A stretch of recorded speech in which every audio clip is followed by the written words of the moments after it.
장희빈은 사약을 받고 죽었습니다. 그 사약을 한때 자기를 중전 자리까지 올려준 남자가 내렸습니다. 같은 남자가 쫓아냈던 인현왕후를 다시 궁으로 불러들였고 또 같은 남자가 물깃던 무수리를 후궁으로 앉혔습니다. 그 여인의 아들은 훗날 조선에서 가장 오래 왕위에 앉습니다. 새 여인 한 남자. 여러분은 이 이야기를 사랑 이야기로 들어왔을 겁니다. 천만에요. 이건 사랑이 아니라 조선에서 가장 소름 끼치는 권력 게임이었고 새 여인은 그 게임의 패였습니다. 그 남자 이름 숙종입니다. 여기서 좀 이상하지 않으세요? 장희빈을 다룬 작품만 1961년부터 지금까지 10편이 넘습니다. 인현왕후도 동의로 알려진 숙빈 최씨도 몇 번씩 주인공이 됐죠. 그런데 정작 이 세 여인을 한 손에 쥐고 흔든 남자, 누구를 살리고 누구를 죽일지 결정한 그 임금은 단 한 번도 주인공이 된 적이 없습니다. 이름은 다 압니다. 숙종. 근데 그가 어떤 왕이었는지 한 문장으로 말해보라면 대부분 입을 다뭅니다. 그래서 오늘 늘 조명 뒤 여자들 그림자에 가려서 있던 이 남자를 정중앙으로 끌어내보려 합니다. 그러면 전혀 다른 얼굴이 나옵니다. 14살, 아버지가 갑자기 죽고 떠밀리듯 왕이 된 소년. 그 소년이 즉위하자마자 70 넘은 정승을 무릎 꿇립니다. 그리고 집권 세력을 통째로 갈아엎습니다. 이걸 한 번도 아니고 3번 반복합니다. 신하들이 목숨을 잃고 가문이 무너지는데 그 스위치를 누르는 건 늘 이 남자 한 명이었습니다. 하나만 미리 흘려두죠. 인현왕후, 장희빈, 숙빈 최씨. 세 사람의 인생 끝을 나란히 놓고 보면 소름 돋을 만큼 정확하게 겹치는 공통점이 하나 있습니다. 그게 뭔지는 영상 후반에 말씀드립니다. 약속 하나 하겠습니다. 이 영상을 끝까지 보고 나면 다시는 숙종을 사랑에 휘둘린 왕으로 못 보게 될 겁니다. 질문 하나만 품고 시작하시죠. 숙종은 사랑에 휘둘린 남자였을까요? 아니면 사랑마저 패로 쓴 남자였을까요? 본격적으로 들어가기 전에 구독과 좋아요 한 번씩만 부탁드립니다. 인트로를 본 여러분의 직감은 어떠신가요? 숙종은 그저 사랑에 흔들린 사랑꾼이다. vs 모든 것을 철저히 계산한 전략가다. 댓글창에 사랑꾼 혹은 전략가라고 짧게 던져주세요.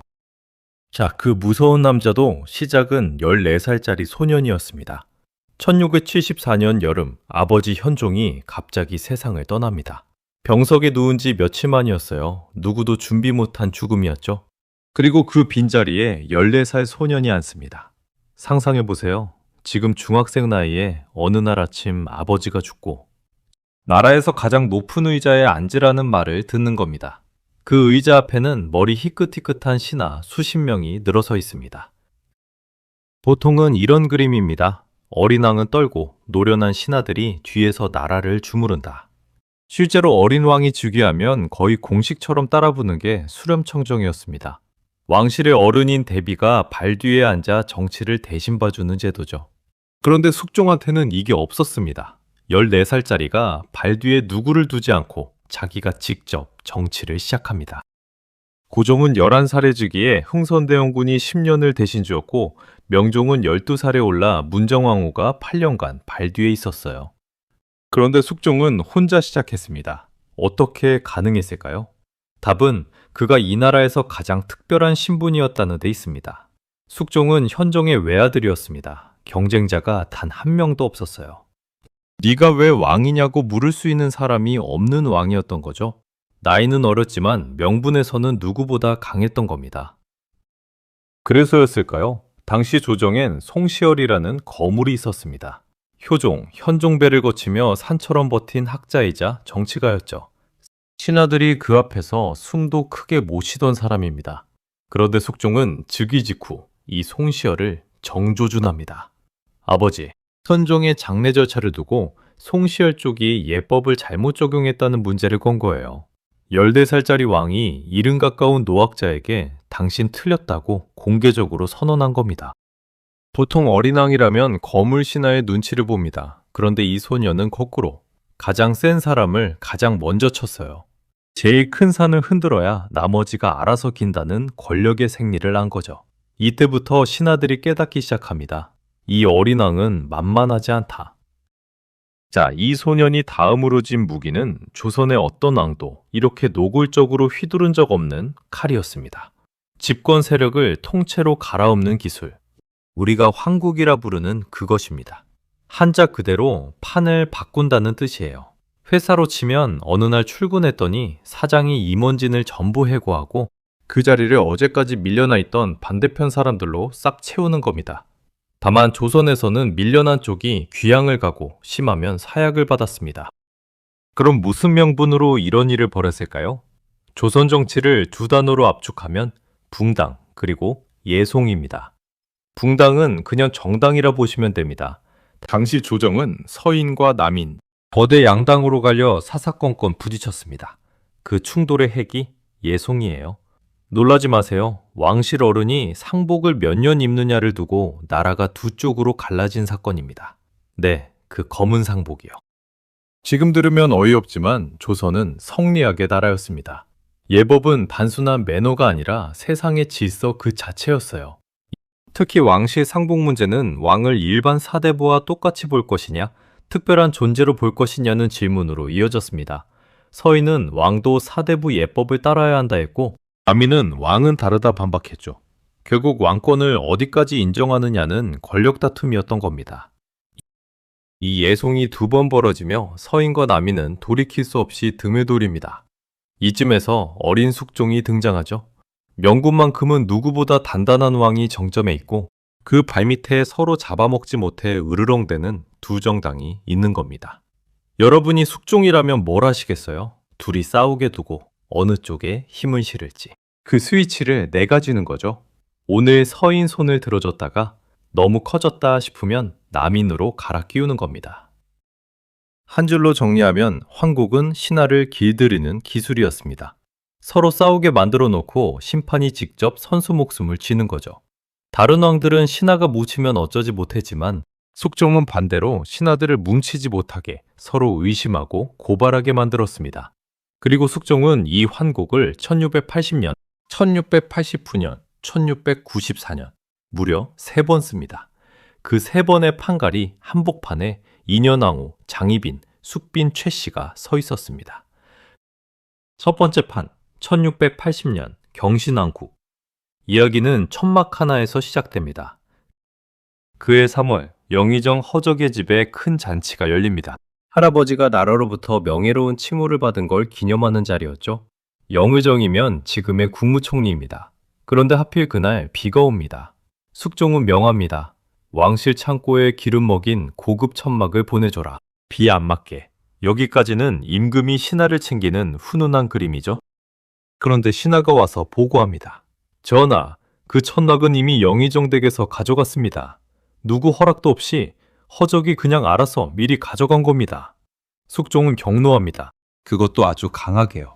진짜 봐야 할 건 그 다음 행동입니다. 보통은 허적을 불러 혼내겠죠.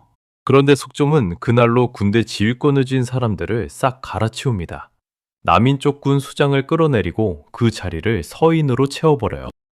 천막 하나에 왜 군대였을까요? 천막은 명분이었을 뿐이고 진짜 노린 건 너무 커진 남인의 힘을 단번에 꺾는 거였습니다. 당시 허적은 군사 지휘기구까지 손에 넣으려 하고 있었어요. 신하가 권력에 더해 군대까지 준다. 왕에게 이보다 위험한 신호는 없습니다. 그러니까 숙종은 명분이 굴러들어올 순간을 기다리고 있었고 천막이 딱 그 방아쇠가 되어준 겁니다. 진짜 결정타는 며칠 뒤에 떨어집니다. 폭탄 같은 고발이 터져요. 허적의 서자 허견이 종친 세력과 손잡고 역모를 꾸몄다는 겁니다. 숙종이 병으로 알아누웠을 때 그 틈을 노려 군사를 몰래 훈련시켰다는 고발이었습니다. 역모, 이 단어가 나오는 순간 게임은 끝납니다. 결국 허적은 사약을 받습니다. 남인의 핵심 인물들이 줄줄이 죽거나 귀양을 갑니다. 권력 지도가 통째로 뒤집히는데 걸린 시간은 불과 보름 남짓이었습니다. 여기서 한 사람만 머릿속에 넣어두세요. 이 역모를 처음 눈치챈 건 숙종이 아니라 김석주, 김만기 같은 왕실 외척, 곧 왕비 쪽 친척들이었습니다. 그리고 김만기의 손녀가 바로 숙종의 첫 번째 왕비 인경왕후입니다. 첫 판가리부터 이미 정치와 왕실 여인들의 운명이 한 몸으로 굴러가기 시작한 겁니다.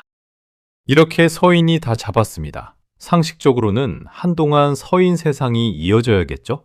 그런데 딱 9년 뒤 숙종은 이 판을 정반대로 뒤집습니다.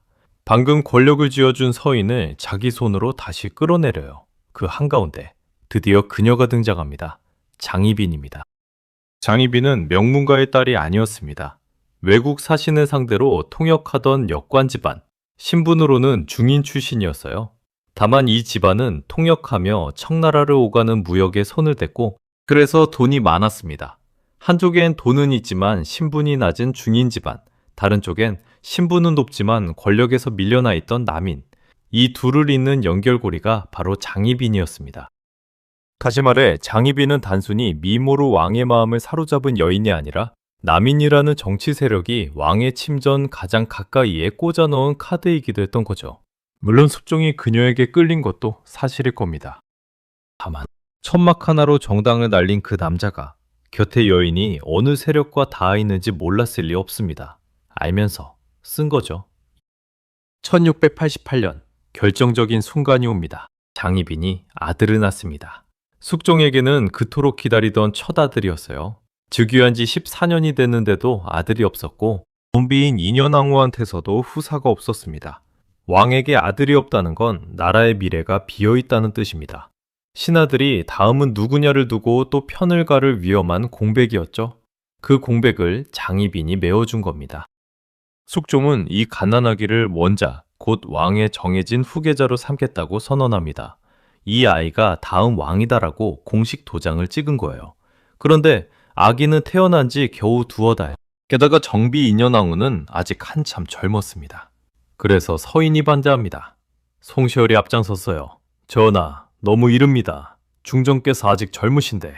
후궁의 아들을 벌써 후계자로 정하는 건 순서가 아닙니다. 명분으로만 보면 합리적인 반대였습니다. 그런데 숙종에게 이건 반대 그 이상이었어요. 내 후계자조차 내 맘대로 못 정하느냐로 들린 겁니다. 여기서 진짜 무서운 게 있어요. 경신왕국 때는 천막이 굴러들어올 때까지 명분을 기다렸습니다. 그런데 이번엔 명분을 직접 만들었어요. 원저 채봉은 서인이 반대할 걸 뻔히 알면서 숙종이 스스로 던진 카드였습니다. 서인이 반대하는 순간 기다렸다는 듯 칼을 빼 줄줄이 쳐냅니다. 조선 정치의 거목 송시열도 이번엔 피하지 못합니다. 여든을 넘긴 나이에 사약을 받고 생을 마감해요. 9년 전 남인을 죽음으로 몰았던 칼이 이번엔 정확히 반대 방향으로 휘둘러진 겁니다. 게다가 경신왕국 때 사약을 받았던 남인 허적과 윤유는 이번엔 명예를 회복합니다. 같은 칼, 같은 임금. 그런데 9년 사이에 살리는 자와 죽는 자가 통째로 뒤바뀌었습니다. 이 판가리의 가장 극적인 장면이 남았습니다. 인현왕후가 폐위됩니다. 왕비 자리에서 쫓겨나는 거예요. 그리고 그 빈 중전 자리에 누가 올라가느냐? 장희빈입니다. 역관 집안의 딸, 중인 출신의 후궁이 조선의 국무 자리에 앉습니다. 조선의 왕비는 거의 예외 없이 명문 사대부에서 나왔는데 그 자리에 중인 출신이 앉은 겁니다. 역사에서 손에 꼽히는 신분 역전이었죠. 드라마는 이걸 사랑을 쟁취한 여인의 승리로 그립니다. 하지만 지금까지 따라온 시선으로 보면 장희빈이 중전이 된 건 그녀가 이긴 게 아니라 남인이 이긴 것이고 그 승리를 숙종이 허락해준 것 뿐이었습니다. 그녀는 판 위에서 가장 높이 올라간 말이었을 뿐이에요. 그리고 가장 높이 올라간 말은 판이 뒤집힐 때 가장 멀리 떨어집니다. 5년이 흘렀습니다. 장희빈은 중전이 됐고 남인은 조정을 다잡았습니다. 인현왕후는 폐위돼 군 밖에 나가 있었죠. 겉으로 보면 게임은 끝난 것 같았어요. 남인의 완승, 장희빈의 완승. 그런데 이 판을 쥔 사람은 한 판을 너무 오래 두는 성격이 아니었습니다. 1694년 조정을 잡고 있던 남인이 폐위된 인현왕후를 다시 복위시키려는 서인의 움직임을 포착합니다. 인현왕후가 돌아온다는 건 곧 자기들이 밀려난다는 뜻, 가만둘 수 없었죠. 그래서 남인은 이 복위운동에 가담한 서인 인사들을 잡아들여 크게 처벌하려 합니다. 위협의 싹을 미리 제거한다. 정치의 기본입니다. 그런데 결과는 정반대로 터집니다. 이 사건을 조사하는 과정에서 숙종이 갑자기 태도를 180도 바꿔요.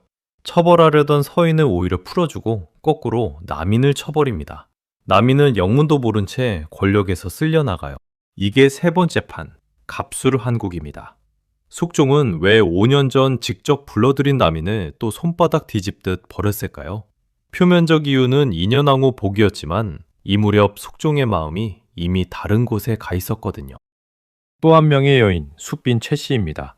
드라마 동의로 익숙한 인물이죠. 원래는 궁궐에서 물을 깃고 허드렛 일을 하던 가장 낮은 신분의 궁녀였는데 이 여인이 숙종의 눈에 들었고 마침 이 시기에 청해가 그쪽으로 옮겨가 있었습니다.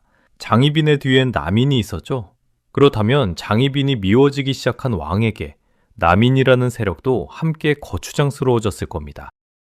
이 세 번째 판이 만들어낸 장면이 또 기가 막힙니다.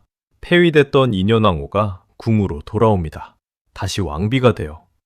그리고 중전이었던 장희빈은 다시 후궁 자리로 내려갑니다.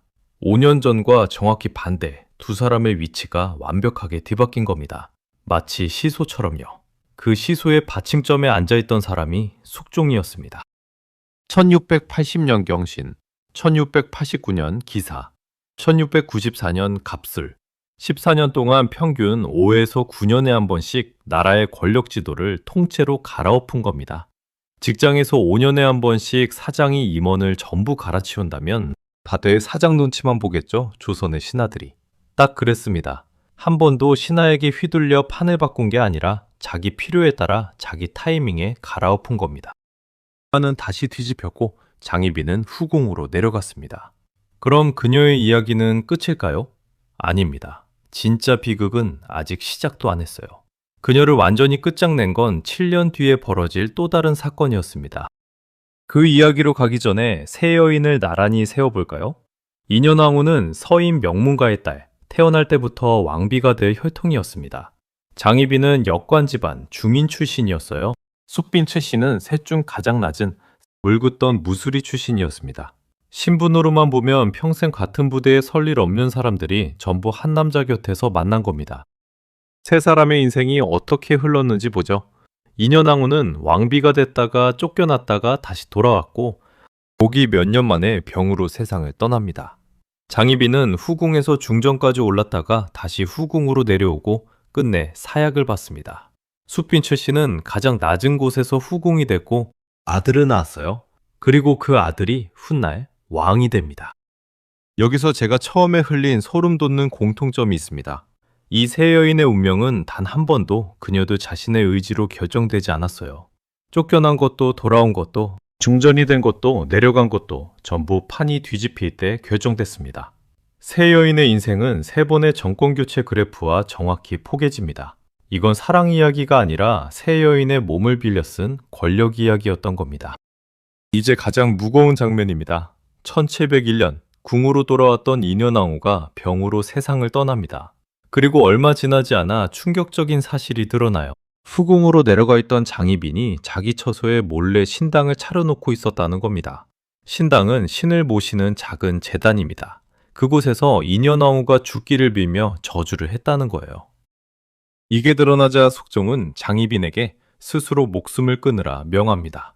한때 그토록 사랑해 중전 자리까지 올렸던 여인에게 직접 죽음을 명한 겁니다. 여기서 솔직하게 말씀드릴게요. 드라마 속 사약을 거부하며 발악하고 머리채를 잡히는 그 장면은 상당 부분 후대의 소설과 야사에서 부풀려진 겁니다. 실록이 담담하게 전하는 건 숙종이 자진을 명했고 결국 사사됐다는 사실 그 자체뿐입니다. 그런데 잘 안 짚는 게 하나 있습니다. 숙종은 왜 이미 후궁으로 끌어내린 여인을 굳이 죽음까지 몰고 갔을까요? 장희빈이 낳은 그 원자는 이미 세자가 되어 있었습니다. 다음 왕이 될 사람이었어요. 어머니가 죄인으로 죽으면 그 아들의 자리에도 치명적인 흠집이 될 수 있었습니다. 그런데도 숙종은 사사를 택했어요. 저는 여기서 가장 차가운 개선을 봅니다. 장희빈을 살려두면 세자의 어머니라는 명분으로 남인이 다시 결집할 수 있었어요. 숙종은 그 불씨를 아예 꺼버린 겁니다. 물론 이건 제 해석입니다. 다만 분명한 건 하나예요. 사랑했던 여인이든 자기 아들의 어머니든 정치의 셈법 앞에서는 예외가 없었다는 것. 자, 이쯤에서 멈춰 생각해보죠. 천막 하나로 정당을 날리고 거목을 사약으로 보내고 사랑했던 여인에게 직접 죽음을 명한 사람. 14년간 3번이나 나라의 권력 지도를 통째로 갈아엎은 사람. 이 정도면 드라마 주인공으로 차고 넘치죠. 그런데 장희빈은 1961년 영화부터 한 시대를 대표하는 배우들이 줄줄이 연기했고 숫빈 최 씨도 동의로 인현왕후도 여러 번 화면의 중심에 섰습니다. 그런데 숙종은 늘 여인들 사이에 서서 사랑에 흔들리는 조연이었어요. 왜 그랬을까요? 이야기에는 주인공이 필요하고 주인공은 보통 운명에 맞서 싸우는 사람입니다. 울고 발버둥 친 건 새 여인이었어요. 반면 숙종은 휘둘리는 쪽이 아니라 휘두르는 쪽이었습니다. 울지 않고 흔들리지 않고 때가 되면 판을 엎는 사람. 너무 차가워서 감정이입이 안 되는 거죠. 그래서 작가들은 차가운 전략가를 사랑에 약한 남자로 살짝 비틀었습니다. 드라마는 숙종을 주인공으로 쓰지 못한 게 아니라 쓰지 않은 겁니다. 생각해보면 이게 숙종의 마지막 승리일지도 모릅니다. 살아서는 신하들을 손바닥 위에서 굴렸고 죽어서는 300년 동안 사람들이 자기 대신 여인들만 기억하게 만들었으니까요. 가장 무서운 권력자는 어쩌면 자기 모습을 드러내지 않는 권력자인지도 모릅니다. 그런데 이 남자를 여인들의 왕으로만 기억하는 게 아까운 이유가 따로 있습니다. 우리가 환국이니 사약이니에 빠져 있는 동안 이 사람은 전혀 다른 일들을 벌이고 있었거든요. 먼저 지갑입니다. 사극에서 사람들이 주고받는 가운데 네모난 구멍이 뚫린 엽전. 그 이름이 상평통보인데 바로 숙종 때 전국에 퍼진 돈입니다. 동전을 만들려는 시도는 그전에도 있었지만 번번이 실패했어요. 당시 사람들은 물건을 쌀과 배로 사고 팔았거든요. 그런 사람들에게 갑자기 이 쇠붙이로 거래하라 하면 누가 믿고 쓰겠어요? 그런데 숙종대에 이게 드디어 성공합니다. 쌀과 배로 거래하던 나라가 화폐로 거래하는 나라로 바뀐 겁니다. 3번이나 정권을 갈아엎던 살벌한 임금이 어떻게 이런 정책을 챙겼을까요? 신하들이 환국 때문에 왕 눈치만 보면 누구도 정책에 토를 못 달죠. 한 손으로 신하들의 입을 막고 그 위로 다른 손으로 자기 정책을 밀어붙인 겁니다. 무서운 임금이었지만 무능한 임금은 아니었던 거죠. 이제 지갑에서 지도로 가보죠.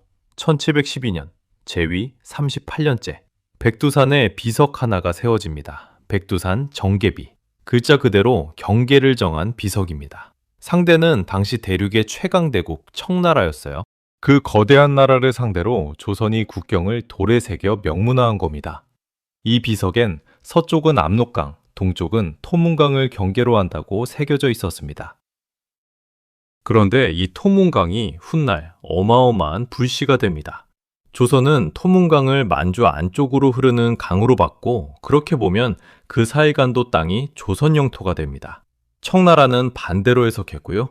그러니까 숙종 때 백두산에 새긴 비석 한 줄이 200년 뒤 간도 영유권 논쟁의 출발점이 된 겁니다.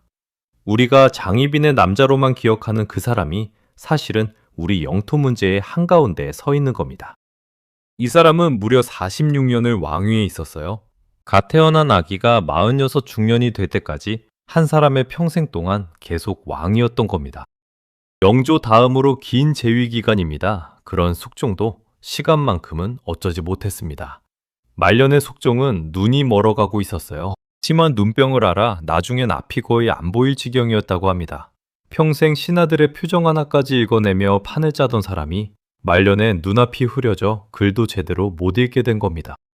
1720년 숙종은 60의 나이로 세상을 떠납니다. 46년을 왕위에 있었으니 그가 죽었을 때 조선 백성 대부분은 평생 숙종 말고 다른 임금을 본 적이 없었을 겁니다. 태어나 보니 임금이 숙종이었고 늙어 죽을 때까지 임금이 숙종이었던 거죠. 그런데 이 사람의 진짜 이야기가 죽은 다음에 한 번 더 남아 있습니다. 바로 무덤입니다. 경기도 고양시 서오릉, 조선 왕실의 무덤들이 모여있는 곳에 숙종이 잠들어 있어요. 명릉이라는 무덤입니다. 그런데 이 배치가 기가 막힙니다. 숙종 바로 옆에 누가 누워있는지 아세요? 인현왕후입니다. 쫓겨났다가 다시 돌아온 그 왕비요. 두 사람이 나란히 쌍릉으로 누워 있습니다. 그럼 장희비면요? 한때 중정까지 올랐던 그 여인도 같은 서오릉 안에 있긴 합니다. 대빈묘라는 이름으로요.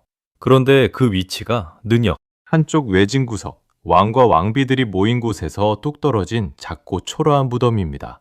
심지어 처음부터 여기 온 것도 아니었어요. 원래 다른 곳에 있던 무덤이 이리저리 옮겨 다니다 이 서오릉으로 들어온 건 1969년. 그녀가 죽고 260년도 더 지나서였습니다. 그림을 그려보세요. 숙종은 정실왕비 인현왕후와 격십을 갖춰 나란히 누워있고 장희빈은 그 모든 곳에서 멀찍이 떨어진 구석에 홀로 작게 누워 있습니다. 살아서 두 여인이 탔던 시소가 죽어서도 그대로 무덤에 새겨진 겁니다. 300년이 지난 지금도 그 자리에 가면 숙종이 만든 서열을 눈으로 직접 볼 수 있어요. 그런데 이 모든 이야기에서 우리가 아직 결말을 안 들은 사람이 한 명 있어요. 가장 낮은 곳에서 시작했던 여인 숫빈 최 씨, 그리고 그녀의 아들입니다. 숫빈 최 씨는 세 여인 중 가장 조용했어요. 명문가일 뒷배도 중전 자리도 없었습니다. 후궁이 됐고 아들을 낳았고 그게 전부처럼 보였죠. 그런데 1694년에 태어난 그 아이가 훗날 누가 되는지 아세요? 영조입니다. 조선의 모든 임금 중 가장 오래, 무려 52년을 다스린 왕입니다. 을깃던 무수리의 아들이 조선 역사상 가장 오래 나라를 다스린 왕이 된 겁니다. 세 여인 중 진짜 마지막에 웃은 사람은 화려했던 장희빈도 정실왕비 인현왕후도 아닌 가장 낮은 곳에서 가장 조용히 버틴 숫빈 최 씨였습니다. 그런데 저는 이 영조에게서 숙종 이야기의 진짜 마지막 반전을 봅니다. 영조는 아버지 숙종이 어떻게 통치했는지 바로 옆에서 다 봤어요. 세 번의 환고, 신하들을 사약으로 보내던 그 살벌한 정치를요. 심지어 자기 어머니가 그 피바람 한복판에 있던 사람이었습니다. 그럼 영조는 아버지처럼 했을까요? 정반대였습니다. 영조는 탕평책을 폈어요. 노론이든 소론이든 한쪽을 몰아내는 게 아니라 같이 끌어안으려 한 겁니다. 아버지가 칼로 갈랐던 것을 아들은 끌어안으려 한 거죠. 어쩌면 숙종의 진짜 유산은 상평통보도 백두산 정계비도 아닐지 모릅니다. 그가 남긴 가장 큰 유산은 아들에게 이렇게 하면 안 된다는 걸 온몸으로 보여준 것일지도요. 아버지의 가장 차가웠던 정치가 아들의 가장 따뜻한 정치를 낳은 셈입니다. 이제 마무리할 시간입니다. 우리는 늘 이 남자를 여인들 곁에 조연으로만 봐왔어요. 장희빈의 남자, 인현왕후의 남자, 동희의 남자. 그런데 오늘 카메라를 돌려본 그는 전혀 다른 사람이었습니다. 14살에 거목을 무릎 꿇이고 14년간 3번이나 나라를 갈아엎고 돈을 돌게 하고 구경을 긋고 죽어서까지 사람들의 자리를 못 박아둔 남자. 처음에 드린 질문. 숙종은 사랑에 휘둘린 남자였을까요? 사랑마저 패로 쓴 남자였을까요? 어쩌면 진짜 무서운 건 그 둘이 한 사람 안에 같이 있었다는 것일지 모릅니다. 사람을 사랑하면서도 동시에 그 사람을 정치의 말로 쓸 수 있는 사람. 다음의 사극에서 여인들 뒤에 조용히 서 있는 한 임금을 보게 된다면 한 번쯤 그 얼굴을 다시 들여다보세요. 진짜 판을 쥐고 있던 사람은 어쩌면 그 남자였을지도 모르니까요.